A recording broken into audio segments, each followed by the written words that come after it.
Hello दोस्तों, आप सभी का स्वागत है। और आज की इस क्लास में क्लास 10th का इंग्लिश एनुअल एग्जामिनेशन 2025 के क्वेश्चन जो ऑब्जेक्टिव क्वेश्चन है उसका सॉल्यूशन कराने जा रहा हूं। जो बच्चे 2026 में एग्ज़ाम देने वाले हैं और 10th क्लास में पढ़ते हैं उनके इंग्लिश की तैयारी अभी तक कितना हुआ है वो इस वीडियो के माध्यम से देख सकते हैं। तो चलिए क्वेश्चन पर चलते हैं, देखते हैं किस तरह के क्वेश्चन जो है एनुअल एग्जाम जो होता है आपका स्कूल में पूछता है उसमें। तो सबसे पहले दिया हुआ है the slow thinkers are unable to, the slow thinkers are unable to. अब इसके बाद खाली स्थान दिया हुआ है। ये जो है लिटरेचर से जो क्वेश्चन पूछेगा प्रोज पोइट्री से 10th क्लास में, पैनोरमा पार्ट 2 से, तो उसमें जो बहुत सारे क्वेश्चन जो होता है आप चैप्टर्स के बीच से भी दिया रहता है। जैसे जो लाइन्स पढ़ते हैं तो उस लाइन से भी संबंधित क्वेश्चन दिया रहता है। कुछ क्वेश्चन जो है आपका एक्सरसाइज में है उससे रहेगा, कुछ क्वेश्चन जो है राइटर से संबंधित रहेगा, कुछ क्वेश्चन जो है पोएट से संबंधित रहता है। तो दिया हुआ कि the slow thinkers are unable, मंद विचारक असमर्थ हैं।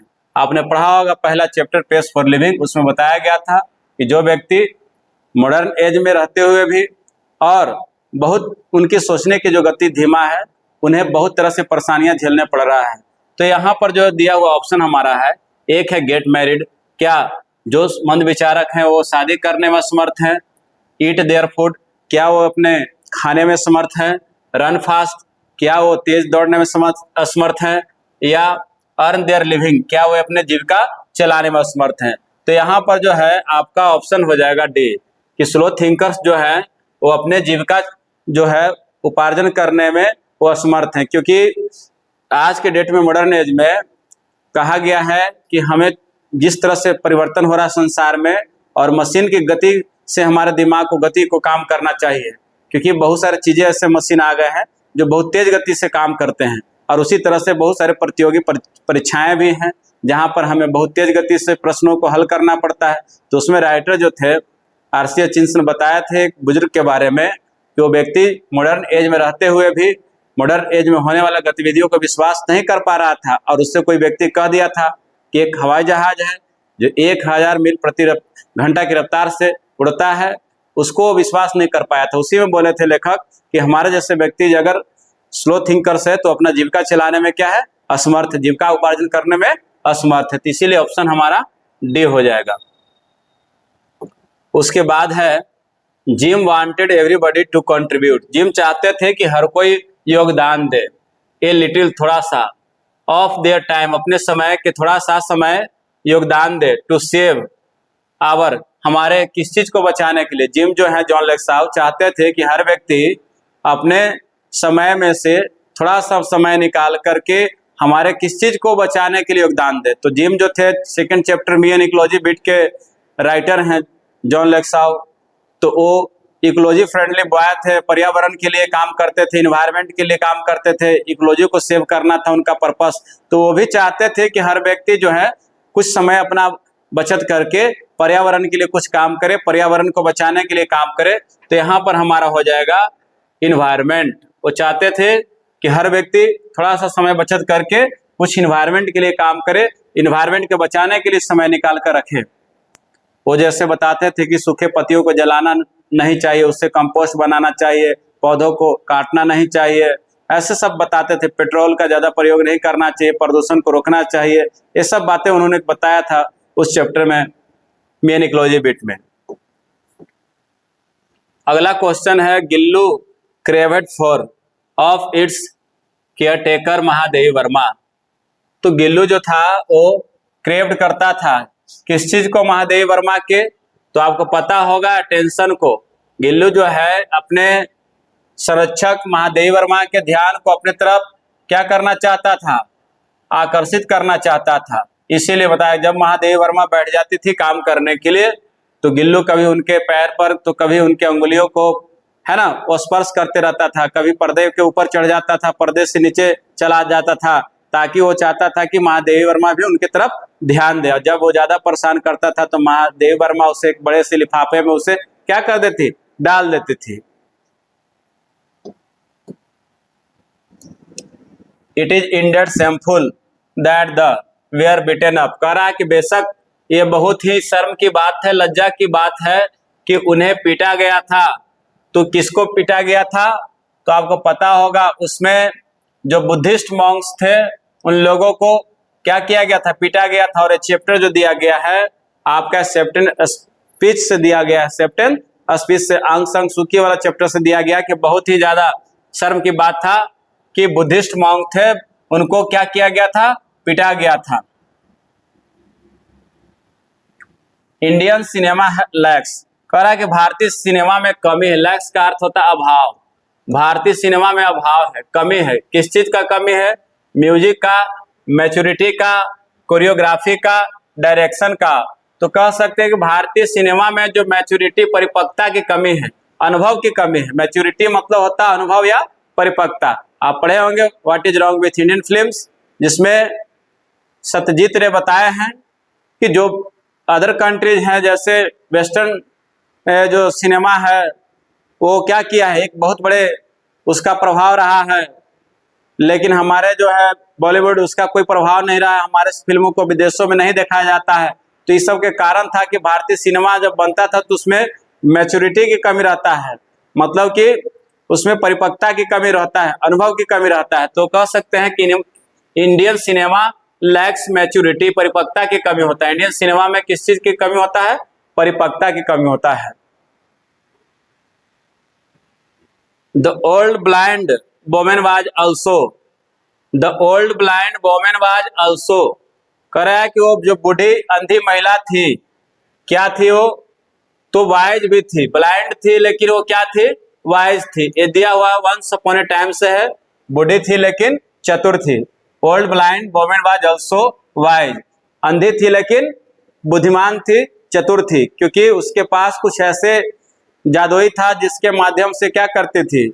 वह आने वाले आगंतुकों को देखती थी, भविष्य को देखती थी। अंधी थी लेकिन वो क्या करती थी? वो अपने कुछ ऐसे यंत्र थे जिसके माध्यम से वो भविष्य के बारे में जानती थी। अकॉर्डिंग टू हुमायूं कबीर, हुमायूं कबीर के अनुसार, it is not very easy to define the concept of culture. याद रखना, हुमायूं कबीर के अनुसार यह आसान नहीं है कि संस्कृति के धारणा को हम क्या कर सके, हम परिभाषित कर सके। ये चैप्टर जो है यूनिटी ऑफ इंडियन कल्चर से लिया गया है, जिसमें बताया जा रहा है कि हुमायूं कबीर जो थे, लिखे थे, उनके अनुसार संस्कृति को परिभाषित करना इतना आसान नहीं है। उसमें बताया था कल्चर और सिविलाइजेशन के बारे में, उसमें कि किस तरह के हमारे जो यहाँ बहुत सारे हमले हुए, पहले आए थे आर्यन से पहले भी हमारे धरती पर आने वाले प्री आर्यंस थे, नई तरह के उन्होंने सभ्यता बनाया था, उसके सभ्यता को भी तोड़ करके एक दूसरी नई सभ्यता बनाया गया। लेकिन जो हमारा यहाँ का सभ्यता रहा सबसे अच्छी रहा, और कुछ हद तक चीन का भी सभ्यता बचा रहा और अच्छी रहा। बाकी सबके जितने भी आए चले गए, सब समाप्त हो गए। ऐसे सैकड़ों बेनाम जातियां थी धरती पर, उन सबका अस्तित्व मिट गया, लेकिन भारत अभी भी रहा। उसी के बारे में बताए थे।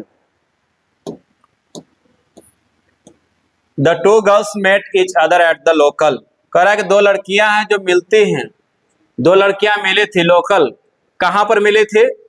तो लोकल चर्च में मिली थी। याद रखना कि दोनों लड़कियां जो little girl visor then man के हैं, बताया जा रहा है इसमें Leo Tolstoy.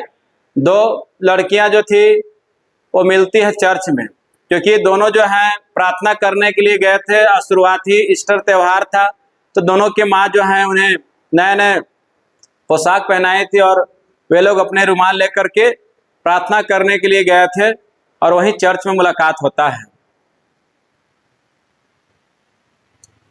The writer classifies himself as a, लेखक ने खुद को वर्गीकृत किया है, लेखक ने खुद को वर्गीकृत किया है, बांटा है। Thinker in the pace of living, है ना, पेस फॉर लिविंग चैप्टर में लेखक ने खुद को किस तरह के विचारक के रूप में बांटा है? तो स्लो थिंकर्स के रूप में बांटा है। लेखक भी कहते हैं कि मैं भी मन ही विचारक के जाति से संबंध रखता हूं, क्योंकि किसी भी तरह के अगर इंटेलिजेंसी टेस्ट होता है, तर्क शक्ति की परीक्षा होता है, तो लेखक को कम नंबर आता है, क्योंकि ऐसे टेस्ट को डिजाइन किया जाता है मशीन की गति से मापने के लिए, जहां पर लेखक जो है वो फेल कर जाते हैं, सफल रहते हैं, बहुत सारे प्रश्न उनसे छूट जाता है। इसलिए स्लो थिंकर्स कहते हैं, और उन्हें बहुत बाद में याद आता है उन प्रश्नों का जवाब, इसलिए यहाँ पर है स्लो थिंकर्स हो जाएगा। Burning of lives is bad for, पत्तियों का जलाना बहुत ही खराब है, किसके लिए? तो आपको पता होगा एयर और इन्वायरमेंट के लिए। पत्तियों को जलाना जो है वायु और पर्यावरण के लिए बहुत ही खराब है, बैड है, बुरा है। तो burning of lives is bad for air and environment. Man and society के लिए नहीं है, ब्रेथ एंड एयर के लिए नहीं है, नेचर एंड सोसाइटी के लिए नहीं है, बल्कि वायु और पर्यावरण के लिए बहुत ही हानिकारक है, खराब है burning of lives. Mahadevi Verma Mahadevi Verma थी पोएटेस कह रहा है, कवित्री। तो कैसी थी कवित्री? तो आपको पढ़े होंगे, प्राकृतिक प्रेमी, पशु पक्षियों से प्रेम करती थी महादेवी वर्मा। तो महादेवी वर्मा जो है छायावादी पोएटेस है, छायावादी कवित्री है। महादेवी वर्मा छायावादी कवित्री है। The snow had melted owing to, कह रहा है कि जो बर्फ जो है पिघलने लगा था, किसके चलते? तो ये जो है little girl visor then man में बताया गया है कि बर्फ पिघलने का कारण था वार्म वेदर, गर्मी का समय आ गया था, इसी चलते बर्फ पिघलने लगा था। जब गर्मी का समय आता है तो बर्फ क्या करने लगता है? पिघलने लगता है। तो याद रखना, the snow had melted owing to warm weather, किसके कारण? तो गर्मी के मौसम के कारण। God made the and man made the town, तो गॉड ने क्या किया? ईश्वर ने ग्रामीण क्षेत्र को बनाया, देहात को बनाया, गांव को बनाया, और मनुष्य ने शहर का निर्माण किया। God made the country and man made the town, ये गॉड मेड द कंट्री से लिया गया विलियम कॉपर के चैप्टर से, जहां पर बताया थे ईश्वर ने गांव का निर्माण किया था और मनुष्य ने अपने स्वार्थ के लिए, अपने निजी लाभ के लिए शहर का निर्माण कर दिया। गांव को ही क्या बना दिया था? शहर। जिसमें बताया था उन्होंने कि गांव और शहर के दोनों की तुलना करके गॉड मेड द कंट्री में गांव की प्रशंसा करते हैं, गांव के विशेषताओं के बारे में बताते हैं, और शहर में जो खामियां हैं उसके बारे में भी उन्होंने विलियम कॉपर ने क्या किया? इस चैप्टर में बताया है। तो यहाँ गॉड मेड द कंट्री हो जाएगा। एक खाली स्थान, मैन पासेज ही डेज स्मूथली, तो कौन सा मैन है जो अपने समय को, अपने दिनों को बहुत ही आसानी से बिता देता है? तो हैप्पी मैन, एक खुशहाल व्यक्ति जो होता है अपने समय को बहुत ही स्मूथली, बहुत ही कोमलता से, बहुत ही मधुरता से क्या करता है? व्यतीत करता है। The polythene bag is buried inside the, जो पॉलिथीन का थैला होता है वो दफन होता है किसके अंदर? तो आपको पता होगा, ये पढ़े होंगे, पॉलिथीन बैग में गार्बेज बिन के अंदर, कूड़ेदाने के अंदर में जो थैला होता है वो दफन रहता है। जैसे हम लोग घर से कोई भी कचरा रहता है तो हम लोग प्लास्टिक में करके जहां पर कचरा फेंकने वाला चीज रहता है वहां पर फेंक देते हैं, और वहीं पर और सब दूसरे लोग भी फेंकते हैं, तो क्या हो जाता है? वो दफन हो जाता है, वो वहां से कोई हटाता नहीं है। तो उस चैप्टर में बताया है पॉलिथीन बैग में दुर्गा प्रसाद पांडा कि जो पॉलिथीन का थैला जो होता है वो कूड़दानी में अंदर क्या रहता है? दफन रहता है। Radha's friend feel that Radha will never be, Radha की सहेलियों को ऐसा लगता है कि राधा कभी नहीं, है ना, क्या जेलस, हैप्पी, सैड या एंग्री, तो राधा कभी नहीं खुश रह पाएगी, क्योंकि कृष्ण जो थे राधा को छोड़कर चले गए थे। और ये थिनर देन क्रिसेंट चैप्टर से लिया गया है, जिसमें सहेलियों को ऐसा लगता था कि राधा की खुशियां जो है वापस दोबारा नहीं आ पाएगी, राधा दोबारा खुश नहीं रह पाएगी, क्योंकि कृष्ण उनसे मिलने के लिए नहीं आए थे। तो यहाँ पर हैप्पी हो जाएगा, Radha friend feel that Radha will never be happy again, फिर से वो दोबारा खुश नहीं हो पाएगी। मतलब कृष्ण के मिलने का कोई ऐसा लग ही नहीं रहा था कि कोई ऐसा कोई संकेत कि जिसके माध्यम से कृष्ण आ जाए। खाली स्थान है made the rich man mad, किसने जो है धनी व्यक्ति को पागल बना दिया था? तो डिजायर, जिसको कहते इच्छा, इच्छा में व्यक्ति क्या होता है? लालच में व्यक्ति जो होता है वो पागल हो जाता है। तो लालच जो है ना, लालच जो है उस व्यक्ति को पागल बना दिया था। तो desire made the rich man mad. The poet calls the koel rain of, कवि ने कोयल को कहा है a rain of. The poet calls the koel rain of, तो रैन ऑफ क्या कहा है उससे? स्पार्क्स कहा है। The poet calls the koel rain of spark, उससे चिंगारी का वर्षा कहा है। कवि ने कोयल को चिंगारी का वर्षा इसलिए कहा है कि जिस तरह से जो अपने पुरुष मतलब कि मादा जो है ना, नर कोयल के वियोग में इस तरह से गा रही थी कि उसे खोजने के लिए वो बिल्कुल ऐसा प्रतीत हो रहा था जैसे सभी को प्रभावित कर रही थी, इसीलिए पुरन सिंह ने उसे कहा है रैनोपस पार्क। नेक्स्ट क्वेश्चन देखिए, द पोर्टर खाली स्थान because he gets exhausted working all day. Porter क्या है, वो सो गया है क्योंकि दिन भर वो क्या कर रहा था, काम से थक गया था, इसीलिए पोर्टर क्या है, स्लिप्स, है ना, सो गया है। कभी कह रहे हैं कि जो पोर्टर है सो जाता है क्योंकि पूरे दिन वो काम करते करते थक गया है, इसीलिए वो सो गया है।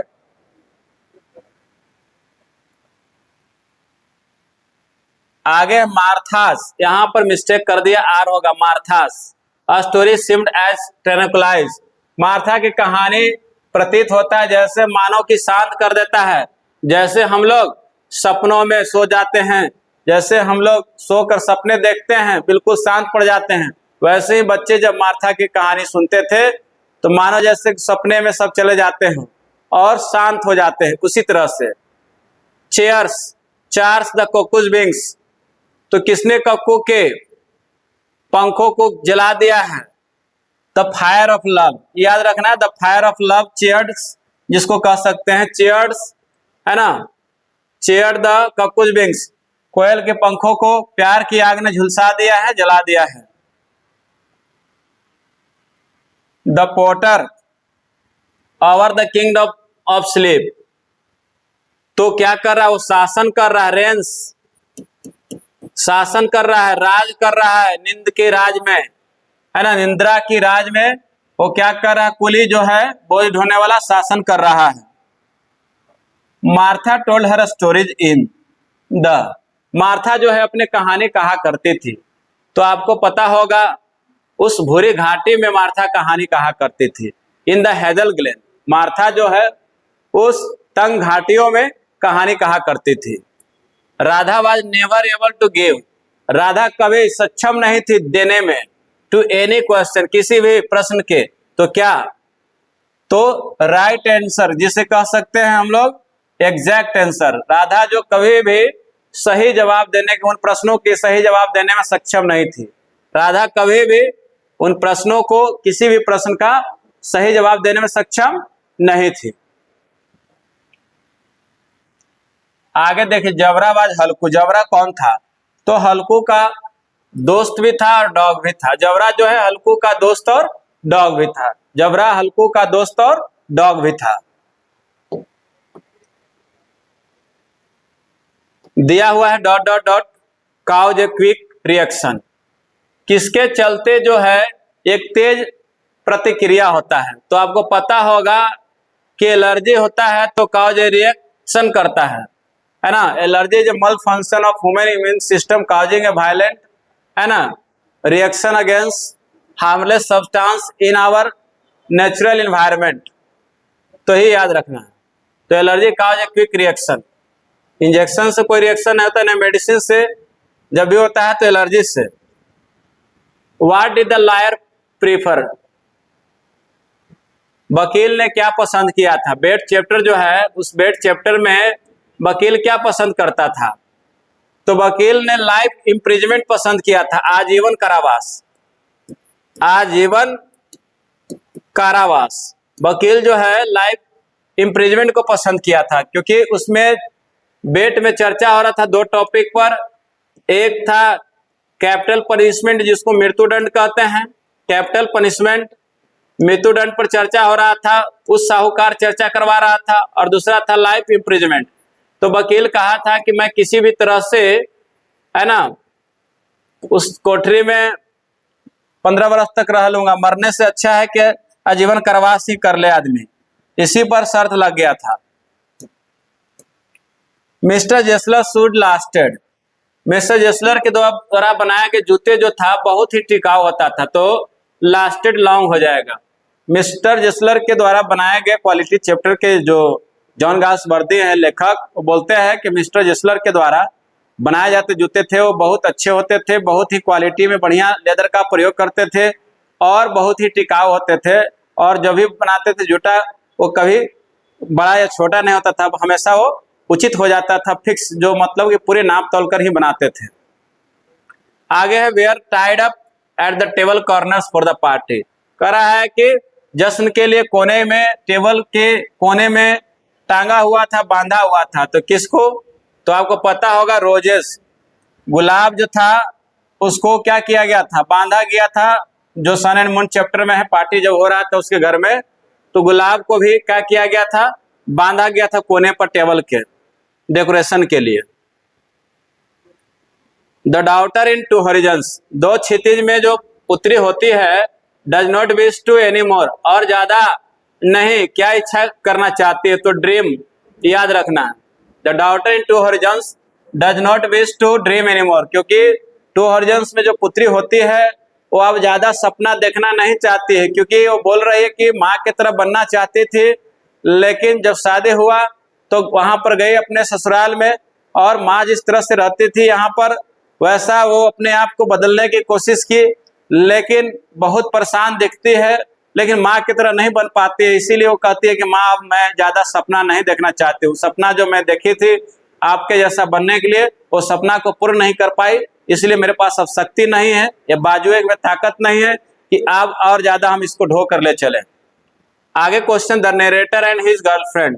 कह रहा है कि लेखक और उसकी प्रेमिका लव डिफाइल्ड में, दूषित प्रेम में, वेयर मोर देन, क्या थे? तो किससे अधिक थे? तो प्लेटोनिक लवर्स, जो ऐसे रोमांस करने वाले लोग हैं उससे भी ज्यादा थे, मतलब पति पत्नी की तरह वो लोग उस तरह के रिलेशन में रह चुके थे। हल्कू वास, हल्कू था, क्या था हल्कू? तो एक टेनेंट फार्मर था, बटैया खेती करने वाला व्यक्ति था, इजारा पट्टा करने वाला खेती था, हल्कू टेनेंट फार्मर था। The seats and pillow should be washed. कह रहा है कि तकिया और जो है सफेदी है, जो बिस्तर है, उसको धोना चाहिए इन हॉट वाटर, गर्म पानी में। तो कम से कम आपको सप्ताह में एक बार जरूर धोना चाहिए। जो सफेदी है, एलर्जी चैप्टर में बताया गया है कि एलर्जी से बचना है, तो कम से कम ब्लैंकेट्स है, मैट्रेस है, सीट्स है, उसको कम से कम सप्ताह में एक बार गर्म पानी में क्या करना चाहिए? धुलना चाहिए, जिससे कि सारे डस्ट हैं, जो भी जर्म्स रहेंगे, वो सब समाप्त हो जाएंगे। The banker was afraid of honouring the bat.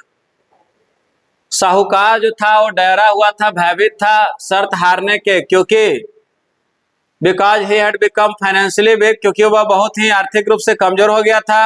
He was very rich, क्योंकि वह बहुत ही धनी था। ही वॉज कनिंग, क्योंकि वह धूर्त था। ही वॉज क्रूएल, क्योंकि वह क्रूर था। तो पता होना चाहिए कि साहूकार जो था वो आर्थिक रूप से बहुत ही कमजोर हो गया था, क्योंकि जिस तरह से वकील अलग अलग तरह की डिमांड किताबों का करता था, खाने पीने के लिए चीजों का, वो धीरे धीरे उसका पैसा समाप्त होने लगा था साहूकार को। इसीलिए वो शर्त हारने से डरा हुआ था कि शर्त हार जाएंगे तो पैसा मेरे पास रहबे नहीं करेगा, उसे दे देंगे तो फिर बिल्कुल हम कंगाल हो जाएंगे, दिवालिया हो जाएंगे, और फिर भिखारी की तरह रोड पर हम भीख मांगते रहेंगे। इसलिए डरा हुआ था, फाइनेंशियली धीरे धीरे वो कमजोर हो रहा था।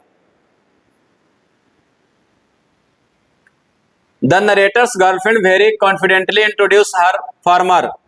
कह रहा है कि लेखक के जो प्रेमिका है, जो बहुत ही आश्वस्त होकर परिचय दिलाती है अपने पूर्व प्रेमी को, किसके बारे में? तो है ना, तो बॉयफ्रेंड टू हर हस्बैंड, अपने पति से किसको मिलाती है? अपने पूर्व प्रेमी को मिलाती है।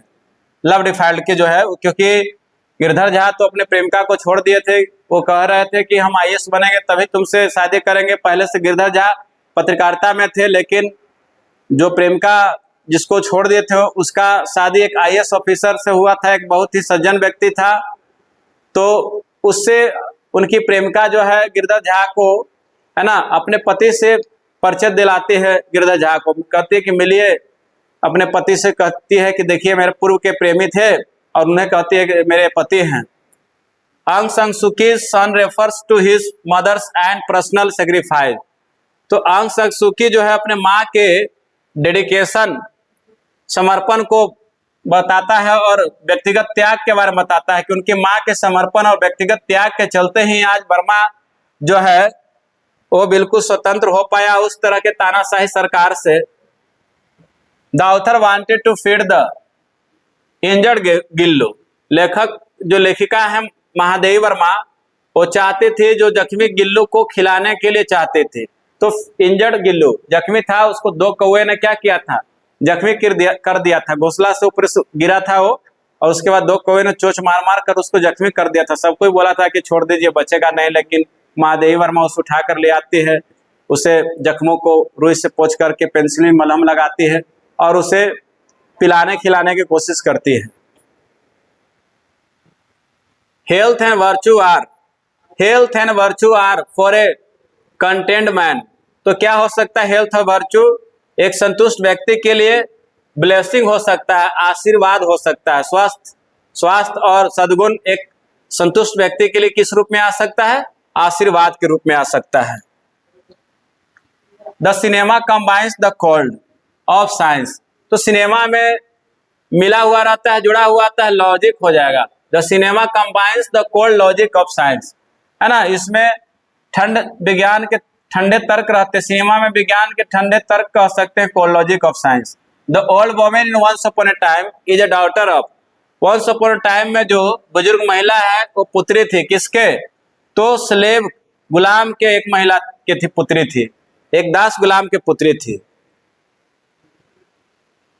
दो the man was very rich still he was not. यद्यपि व्यक्ति बहुत ही धनी था फिर भी वो क्या नहीं था? सेटिस्फाइड कहेंगे। यद्यपि वो व्यक्ति धनी था फिर भी संतुष्ट नहीं था, इसीलिए कल्पद्रुम वृक्ष के पास जाता है और कहता है कि हे कल्पद्रुम, मैं तुमसे एक सोने से भरा हुआ घड़ा मांगने आया हूं। University conferred an honorary doctorate degree और सत्यजीत रे।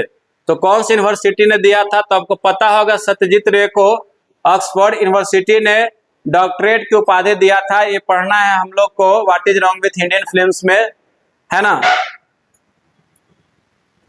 ओ कल्पक्का आई सीक योर एड। कह रहा हे कल्पद्रुम, मैं तुमसे सहायता मांगने आया हूं। All I want is a pot of gold. कहां से लिया गया है? तो ये एम्प्टी हार्ट से। हे कल्पद्रुम, मैं तुमसे सहायता मांगने आया हूं, मुझे एक सोने से भरा हुआ घड़ा चाहिए। तो इसमें एम्प्टी हार्ट से ही लिया गया है, जो एक रिच मैन ने बोला था। The two girls in little girl visor then man. कह रहा है कि little girl visor then man में दो लड़कियां जो है मीट करती है, मिलती है। तो आपको पता होगा इन ए लेन, गली में मिलती है। कहाँ मिलती है? गली में, एक रास्ते में चौराहे पर मिलती है। दोनों लड़कियां जो चर्च से आती हैं, है ना, सबके माँ ने नए नए कपड़े पहनाए थे, प्रेयर करके आ रही थी। Lo the roses are on fire which winds and water catch. कहाँ से लिया गया? गुलाबों में भी आग लग गया, पानी में भी आग लग गया है। तो ये जो चैप्टर दिया गया कोयल से ही है। जिस प्रकार से कोयल गा रही थी आत्मविभोर होकर अपने प्रेमी को खोजने के लिए, तो ऐसा लग रहा था उसके गीत जैसे मानो वो गुलाबों को और पानी को भी आग लगा रहा है। Humayun Kabir was a famous, तो पॉलिटिकल थिंकर है, राजनीतिक विचारक थे। हुमायूं कबीर जो थे एक प्रसिद्ध राजनीतिक विचारक थे। Jim's mother told him that he used all the time for watching television. Gym की माँ कहती है कि तुम हमेशा जो है टीवी देखने के लिए इलेक्ट्रिसिटी का प्रयोग करते हो। तो यहाँ पर हो जाएगा इलेक्ट्रिसिटी। क्या हो जाएगा? Electricity. Being hurt cause in human beings। तो हर्ट के द्वारा क्या होता है? वो पेन होता है, दुख होता है। हर मानव प्राणी में हर्ट क्या काउज करता है? दुख उत्पन्न करता है। अगले क्वेश्चन है, देयर वेयर सिल्वर पिक्चर्स। कितने सिल्वर पिक्चर्स थे? उसमें 7 थे। 7 जो था वो चांदी का घड़ा था, इसमें याद रखना। 8वां आधा ही था, जो फुल हो गया था, पूर्ण था, उसी के बारे में चर्चा हो रहा है। The poet refers to the koel's strains. कवि जो है कोयल के हाई पिचेज स्ट्रेंस की सूचना दिया है, बताया है। कवि ने यहाँ कोयल के उच्चतम स्वर के बारे में बताया है। जिस प्रकार से कोयल तेज स्वर में, उच्चतम स्वर में गा रही थी, जिससे कि पूरन सिंह के भी जो स्मृतियां हैं, हजारों स्मृतियां हृदय में छिपा हुआ था, पहले के पूर्व की यादें, वो भी जाग गया था। तो हाई पिचेज था, जोर जोर से, उच्च तान जिसे कह सकते हैं, high pitches strains. Corn merchant was upset. वो मक्का व्यापारी जो था वो नाराज था, because he was cheating him. तो कौन उसको ठग रहा था? तो उसका भतीजा जो था उसे धोखा दे रहा था, उससे पैसे ठग रहा था, इसीलिए वो बेचारा वो दुखित था। आंग सान सू की पार्टी इज नोन एज, आंग सान सू की के पार्टी को जाना जाता है तो नेशनल लीग फॉर डेमोक्रेसी, मतलब प्रजातंत्र के लिए राष्ट्रीय संगठन के रूप में जाना जाता है। आंग सान सू की के पार्टी का नाम है National League for Democracy. Sound sleep by night study and ease, कह रहा है कि रात को खराटेदार नींद और आराम कहां से लिया गया है? तो आपको पता होगा ये जो है ओड ऑन सॉलिट्यूड, मतलब कि एकाकीपन का जो गीत है, संबोधन, उससे लिया गया, जिसमें एक खुशहाल व्यक्ति जो होता है उसको बहुत ही गहरे नींद आता है, रात को अध्ययन भी कर लेता है, आराम भी कर लेता है। सकाज एंड हुनस बेयर ऑफ इंडिया, तो सकाज और हुनस भी थे, वो लोग भी भारत पे क्या थे? इन्वेडर्स था, आक्रमणकारी थे। सकाज और हुनस भी जो थे इंडिया में आने वाले, वो लोग भी क्या थे? आक्रमणकारी थे, जो सकाज और हुनस जो है। The daughter was impressed by her mother's undiminish, पुत्री जो है माँ के कभी समाप्त न होने वाले, कभी धूमिल न होने वाले, है ना, उत्साह से बहुत ज्यादा प्रभावित थी, इंथुइज्म से बहुत ज्यादा प्रभावित थी, इंथुइज्म से बहुत ही ज्यादा वो क्या थी? प्रभावित थी। O Madhav I have run to call you, हे माधव मैं आपको बुलाने आई हूं। ये दिया हुआ थिनर देयर क्रिसेंट में, जब राधा की स्थिति सुधार नहीं होता है, राधा प्रतिदिन सिर्फ रोते रहती है, कुछ खाती पीती नहीं है और सही से प्रश्नों का जवाब नहीं देती है, तो उसके स्वास्थ्य बिगड़ने लगते हैं। और उसका कारण जानकर, स्वास्थ्य बिगड़ने का कारण श्री कृष्ण थे, इसीलिए उनके बेनाम सहेलियां जाती हैं कृष्ण के पास और कहती है कि हे माधव मैं आपको दौड़कर बुलाने आई हूं। और वो चैप्टर का नाम है, पोयम का नाम है thinner than crescent. Katherine Mansfield was inspired by, Katherine Mansfield जो है वो प्रेरित हुए थे किससे? तो जॉन गाल्सवर्दी से हुए थे, कि एंटन चेखव से, कि प्रेमचंद से, कि आरसी हचिंसन से। तो वो जॉन गाल्सवर्दी से ज्यादा प्रेरित हुए थे Katherine Mansfield. And her beauty far away would fade as her voice ran on, जैसे जैसे आवाज आगे बढ़ता गया उसकी सुंदरता धीरे धीरे समाप्त होते गया, जैसे जैसे शाम ढलते गया उसकी सुंदरता समाप्त होते गया। तो ये जो लिया गया है मार्था चैप्टर से लिया गया है, ये जो है मार्था चैप्टर से लिया गया है। और इसके बाद the raw material of cinema is, cinema का रॉ मटेरियल क्या होता है? तो सिनेमा का रॉ मटेरियल होता है उसका लाइफ होता है, जीवन से जुड़ा हुआ ये चीज रहता है सिनेमा में। And lest be threatened in the fields and groves, कम हम लोग डरे हुए रहते हैं अपने बगीचों में, खेतों में। तो ये कहाँ से लिया गया है? तो आपको पता होगा गॉड मेड द कंट्री से लिया गया। तो इस तरह से इसके सारे ऑब्जेक्टिव जो था 2025 के पूछे हुए मैंने बता दिया। आशा करता हूं आपको समझ में आया होगा।